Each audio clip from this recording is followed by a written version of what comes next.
नमस्कार दर्शकों, आज हम आपको लेकर चलेंगे लगभग 300 वर्ष पुराने उन ऐतिहासिक रहस्यों की ओर जिनका रहस्य उद्घाटन संत रामपाल जी महाराज ने ठोस साक्ष्यों के साथ किया है।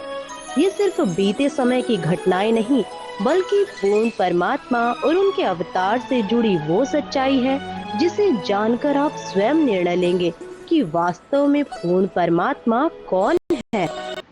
ये कोई साधारण घटना नहीं, बल्कि एक सनातन सत्य है। एक ऐसे दिव्य संत की गाथा जिन्हें स्वयं परमेश्वर कबीर जी ने सशरीर दर्शन दिए और सतलोक की अलौकिक यात्रा करवाई।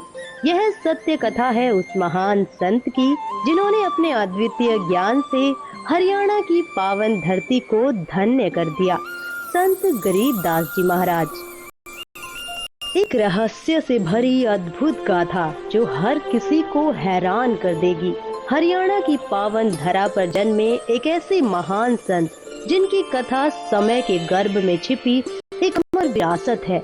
यह कहानी है संत गरीबदास जी महाराज की, जिनका जन्म वैशाख पूर्णिमा विक्रमी संवत 1774 को अर्थात सन 1717 में झज्जर जिले के गांव छुड़ानी में हुआ।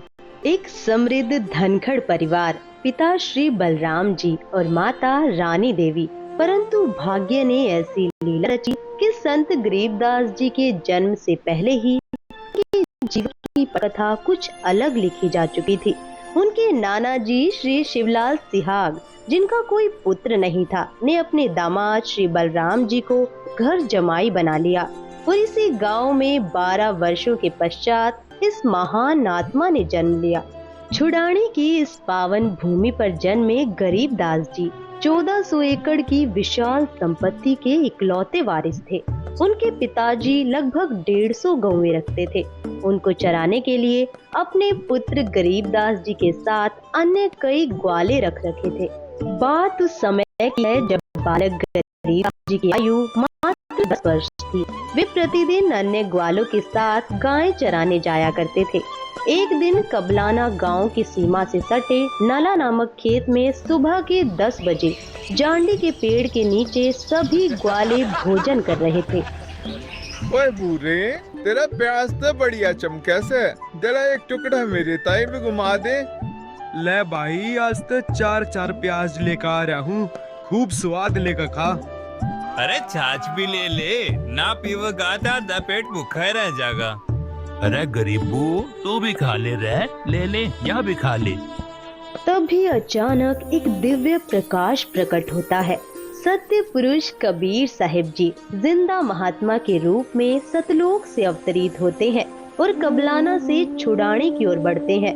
जब वे ग्वालों के पास पहुँचते हैं तो ग्वाले आश्चर्यचकित होकर उन्हें देखते हैं। बाबा जी आदेश। राम राम बाबा जी। राम राम भाई। राम राम। बाबा जी खाना खा लो। खाना तो मैं अपने गांव से खाकर आया हूँ। बाबा जी, आपका गांव कौन सा है? मेरा डेरा सतलोक में है, जो यहाँ से 16 शंख कोस दूर है। महाराज जी, रोटी ना खाओगे पर दूध ते पीना ही पड़ेगा।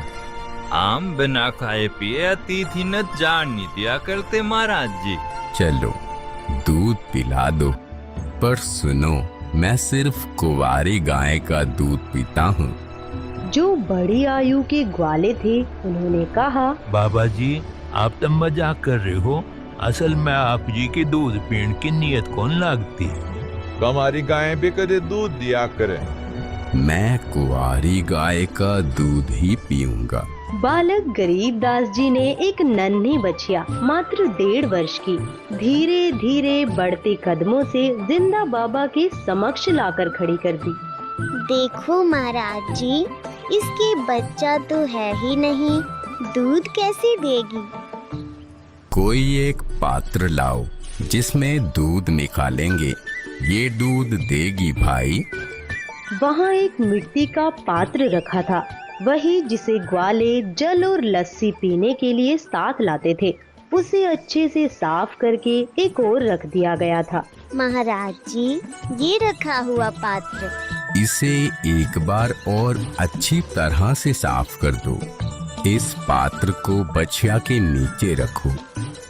10 वर्षीय बालक गरीबदास जी बछिया के नीचे बैठ गए और मुस्कुराते हुए बोले, देखें बाबा जी किस तरह दूध निकालते हैं। परमात्मा ने बछिया की कमर पर अपना आशीर्वाद भरा हाथ रखा और अगले ही क्षण एक चमत्कार हुआ। बछिया के स्तन लंबे लंबे हो गए और बिना किसी स्पर्श के दूध की धारा स्वतः बहने लगी।